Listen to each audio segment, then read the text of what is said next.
Greetings to everyone out there in the NoDQ galaxy. Welcome to NoDQ Live here on NoDQ.com and the YouTube channel, youtube.com/AaronRift_NoDQ. We are coming off this week's Smackdown Live, which was the final main roster show until WWE TLC, which is this coming Sunday night, live on the WWE Network in San Jose, California. Just for the record, quick plug, Cindy will be there in attendance for TLC, so go follow her, NoDQ.com/Cindy. Check out her tweets from the show. She will be giving her thoughts and opinions live in person at TLC in San Jose. And I believe that Cindy and Interstate Kyle will also be going to Raw the next night. Not sure what they're thinking, but I hope it's a good show for their sake. Anyways, let's get going here with the review of Smackdown Live. We had Daniel Bryan come out to kick off the show. It was announced earlier on Twitter that Daniel Bryan would be facing Mustafa Ali. That's right, from 205 Live. A rare Smackdown appearance from a 205 Live star. Anyways, Bryan came out. He wanted to apologize to the Sheep for even comparing the Sheep to the people. And he basically said the people are even worse than sheep. They're parasites for destroying the earth. There was a Daniel sucks chant, so it was working. Bryan was getting the heel heat. Then we had Mustafa Ali come out for his match with Bryan.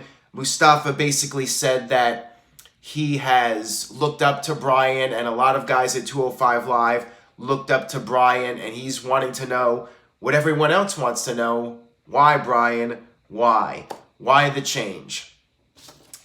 Mustafa expressed his disappointment. Bryan responded, but before I get to that, Tony H with the first super chat time of the night with $2. He says, Ali needs to go to Smackdown Live full-time soon and get lost in the shuffle. I mean, that's what would probably happen, but I will say he did do a good job with the promo. Daniel Bryan responded to Ali, asking him what kind of car he drives. Ali responded by stating that he drives an SUV, and then Bryan, of course, was upset about this. Caleb Jacobs with a $2 super chat donation. He says, Daniel Bryan has good points. He is an awesome heel. And thank you, Roman Reigns, with a $5 super chat donation. He says, I cannot boo Daniel Bryan because of his serious concussions in the past, but he's giving me Eddie or HBK heel vibes. Well, there you go. So that's some high praise for Daniel Bryan and his ability to really trigger the WWE Universe. But anyways, Bryan asked about the car, and then we had Ali responding that he has a wife, he has kids, he has a family. And then, of course, that led to Daniel Bryan slapping the hell out of Ali, calling him ignorant, slapping him again. Bryan was great here. This was maybe my favorite thing about this entire Smackdown show. Hamp Cano with a $2 super chat time says, will WWE have to improve SmackDown when it goes to Fox? You would think so. You would think the quality would improve once WWE debuts on Fox, but that's still, 10 months away. So I'm sure the people in WWE are like, hey, we still got time. No worries. The deal has already been signed. But you would think if the ratings continue to decline, at some point, it's got to hit that level where somebody's going to say, hey, we need to turn this around. And I'm not sure going on television and saying the show sucks now is the way to do it. But maybe WWE has a grand master plan to get the numbers up. We'll have to wait and see. So we had Daniel Bryan versus Mustafa Ali, which was a good match. I wasn't blown away by it, though. For some reason, I had really high hopes for this. I thought it would be and this is going way back, so people like TJS might be too young to remember, but there was a segment in 2000. It was Triple H defending the WWE title against Taka Michinoku. And Triple H did such a good job in the match that the fans actually thought Taka was going to beat him. And I was hoping for a match like that where the fans would actually think Mustafa Ali was going to beat Daniel Bryan right there on Smackdown. Didn't really happen. Didn't really get that vibe. If anything, maybe the match was too short. They could have done some near falls, which they didn't. Just didn't feel like the epic match I was hoping it would be. It was good, but I had high expectations for this one, and I think it fell a little bit short. In my own personal opinion, I know some of you thought it was tremendous television. Kayfabe Candy Ass says not enough time. DJ Whitey with a $2 super chat time. Thank you. Congrats on newfound love. You guys look happy. Well, we are happy, so thank you very much for that, DJ. You're very sweet. So anyways, Ali put up a good fight, but in the end, Daniel Bryan picked up the victory. Bryan beat the crap out of him afterwards, put the heel hook on him on the stage. And yeah, Daniel Bryan, in case you didn't know, is this dastardly heel now. And that was pretty much the build-up for the TLC WWE title match, which will probably be mid-card again, even though there's no Brock, no Roman Reigns. I suspect the women's triple threat is going to close the show. Thank you for that comment, Ken. Appreciate it. Cindy with a $5 super chat donation says, Jinder Mahal and saying Noam Dar's voice, Alicia Fox, are in the Mae Young Classic. Wow. Mixed match challenge at TLC. So did they just win? Because I know it's only been like 10 minutes since SmackDown ended. Did Mahal and Alicia Fox win it? If so, meh. I mean, Apollo Crews and Bayley was meh also. So what's the match for the mixed match challenge now? It's Mahal and Alicia Fox against who? I don't even know. I haven't been paying attention. The lineup has changed so many times, I really don't care. I mean, I think this needs to be the end of the mixed match challenge. It just needs to go away now. Oh, Miz and Asuka. So they got to win, right? They got to. There's no way Mahal and Alicia Fox are winning that. Just no way. The Relaxing Noob with a $2 super chat time. He says, David Payne versus Jeff Meacham in a fight. 1 wins. I am not even going to answer that question. I think Jeff would win because he would have the NoDQ.com universe in his corner. But who knows? Payne might put up a good fight. Moving on here. We had the Usos and Bar rap battle, which I thought was kind of meh. I know some of you thought it was hilarious. I did like Sheamus and Cesaro doing the total white boy thing and just being incredibly lame with their rapping. What was it? What did they say? Oh, Ice Ice Shamey. I mean, it was kind of lame, but I guess in a funny way. Just didn't really take much creativity to come up with this. I mean, oh, let's have the white guys pretend they're Vanilla Ice. I mean, it was all right, but I think it could have been way better. Usos were good, but come on now, guys. This was like just a shell of what that rap battle from last year was. When they were dissing Xavier Woods for the Page tape, I mean, nothing even came close to that as far as like a great rap diss goes. It was all right, but I thought it was far from great. And some people on Twitter like I'm being too negative. I thought it was just okay. Didn't think it was great. So there you go. They did make a reference to Cesaro's teeth being knocked out. It was okay. Again, wasn't terrible, but could have been better. They got in a big fight, as expected, and the Bar stood tall at the end, so makes me think we're going to see Usos retain, or maybe even New Day wins another tag team championship. Either way, I'm not expecting the Bar to win.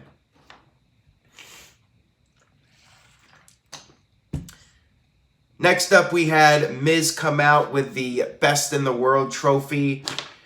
He asked Shane McMahon to come out. Miz then asked Shane to be part of a tag team match, basically just forcing him into it.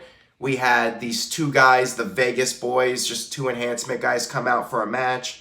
And Shane McMahon single-handedly beat both of them, including Shane McMahon hitting one of the worst-looking DDTs that I've ever seen. I'm not even sure if I would classify it as a DDT. It was beyond lame. But then again, who am I to criticize the best in the world, Shane McMahon? Shane won, and then backstage, Paige was freaking out. She was upset at the referee for going out there without her consent, but she acknowledged that it was The Miz that set up the match, and then the enhancement guys said that The Miz promised them $5,000 each to do the match. Paige took their contracts and ripped them up. Paige was pissed off. Maybe it was just her time of the month. I don't know. But she was quite salty. Salty like all of us on a Monday night, basically. $2 super chat from Thank You Roman Reigns. Appreciate it. Oh boy, here we go. Mary F. Kill, Bayley, Carmella, and Sasha Banks. You guys are really going to do this to me? All right.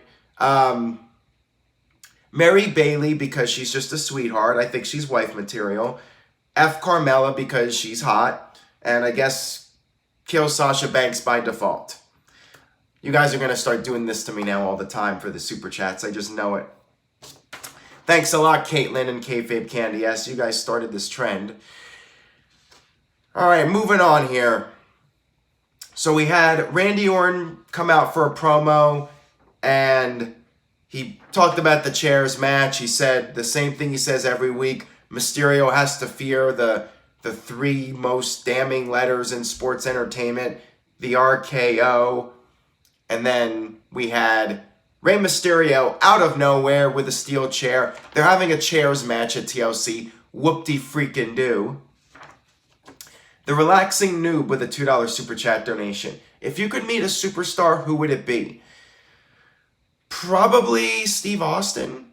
He would be my top choice. Shawn Michaels, of people that I haven't met. Those would be the top ones. You know, the guys that I grew up with. Hulk Hogan would be at the top of the list. Maybe one day. But anyways, Mysterio came out with the steel chair.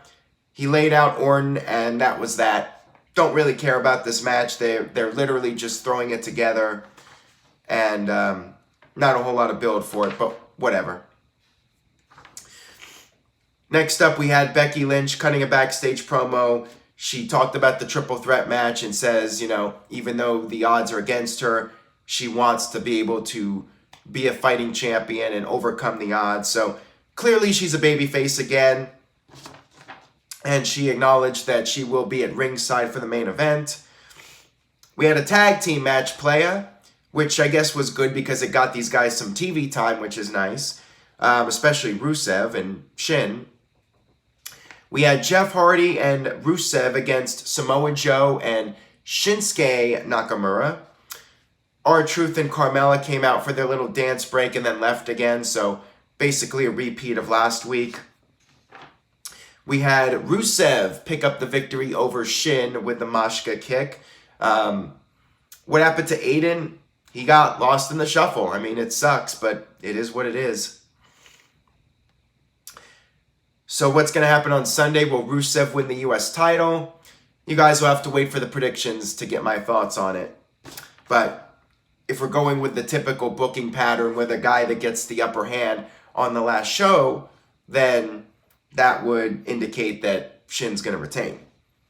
But will that actually be my prediction? You have to wait and see. So next up we had Shane McMahon with The Miz backstage. Shane said The Miz crossed the line with his little tactics. Miz wanted a handshake from Shane. He's still trying to be friends with him, but Shane just walked off. So I don't know if they're doing something for WrestleMania, but I'm not really into this feud. I'm not really digging it. Not sure what the point is. I mean, I guess they're going to do a WrestleMania match, but does anybody really care at this point? I don't know. Noah Foster with a $2 super chat time. He says, should the U.S. title be retitled or renamed? Interesting question. I don't really like the name of the title personally. The Intercontinental title is, multi-nation, multi-continent. U.S. title is just U.S. So I know it has the prestige behind it, but I like to see something changed up, a new name or whatever. Just do something different.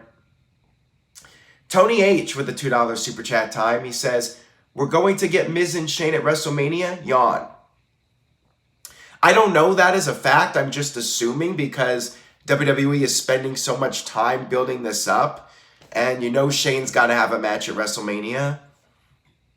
Would not shock me to see Shane versus Miz. I mean, Miz, you would think he's going to do something. And I just feel like the storyline is not intense enough to justify being on the WrestleMania card at this point. Maybe they can get it interesting, but right now, not feeling it. Thank you, Roman Reigns, with a $2 super chat. He says, the TLC pay-per-view card looks decent. Becky, Becky, Becky. I would say the triple threat women's TLC match is pretty hot, but everything else, not really feeling.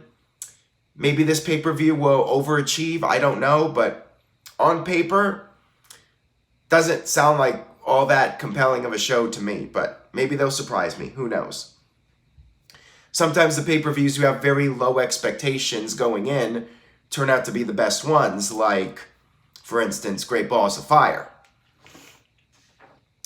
So we had a Lars Sullivan promo. I believe it was the same one on Raw. He said whatever minor tremors they are at the TLC pay-per-view, that's going to be nothing compared to the catastrophic earthquake that is Lars Sullivan. The freak is going to be unleashed or some crap. Then we had the main event, Charlotte versus Asuka, rematch from WrestleMania. It was a good match, lots of submission exchanges, lots of counters of big moves. Moonsault got countered into the Asuka lock. Becky was there at ringside. We had Charlotte get the figure 4 on, but Asuka reversed it. So lots of reversals, lots of submissions. Cool spot where Asuka countered the spear from Charlotte. That was good. Big G with a $2 super chat donation. He says, Big G in the house. Here's to all the haters. Thank you for that, Big G. I really do appreciate it. But anyways, we had Asuka on the verge of winning with the Asuka lock. The two of them rolled to the outside. And then Charlotte grabbed the kendo stick and hit Asuka with it, causing a disqualification. Afterwards, we had Charlotte go after Becky, and then Becky fought back, used the kendo stick on Charlotte, and then we had Asuka go after both of them with the kendo stick, lay them both out, and Asuka was standing tall to end SmackDown Live. So that was SmackDown. I thought it was a decent show, but not great. I'm debating my letter grade for it, but I think I don't want to piss people off with my letter grade, but I was seriously thinking about a C grade for this, but I did give Raw a C+, and I think that would trigger a lot of people. I just think this SmackDown was weaker than most SmackDowns this year. So if I'm comparing it to the other SmackDowns of 2018, I think it was a very average show. I'll go ahead and be generous. I'll give it a C+, which is equal to what I gave Raw. I did enjoy Raw this week, not for the right reasons. I enjoyed Seth Rollins going out there and doing his promo where he basically admitted to the world that Raw sucks. That was entertaining in a train wreck way, but it was still entertaining. Mike B with a $5 super chat donation. He says, sorry I cannot stay tonight. Hope you have a great NoDQ. I missed it. Hold on. Hope you have a great night, NoDQ Galaxy. Hope you feel better, Aaron. Thank you for that, Mike B. I appreciate it. Cindy with a $2 super chat donation says, SmackDown was a C+. And Kayfabe Candy Ass says Nitro was all right this week. Good one, Kayfabe. Nicely done. So on that note, I'll go ahead and wrap up this edition of NoDQ Live. Obviously, you can tell I'm not at 100% here, but the show must go on, and I thank you guys for tuning in and supporting and watching the whole thing. Hopefully next week I'll be back to normal. We are going to do the predictions as scheduled, so stay tuned for that. And I will see you guys next time. Thank you all for your support. Have a great night. Stay tuned to NoDQ.com for the very latest.